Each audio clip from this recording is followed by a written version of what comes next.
Albeit an enormous struggle, dealing with the humanitarian catastrophe in Turkey is considerably easier than providing life-saving assistance to neighbouring Syria.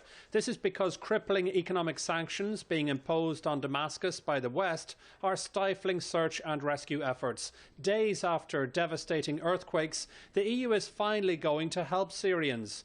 Incredibly, however, it's being implied that Bashar al-Assad's government might misappropriate the aid. It is also important to ensure, and I would like to underline this, that this assistance goes to people who need it, that it is not diverted. This is something that we will watch.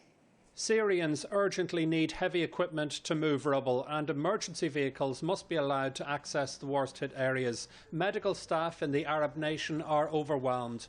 They require supplies to treat survivors. Food and temporary shelters amid dreadful weather conditions are also essential.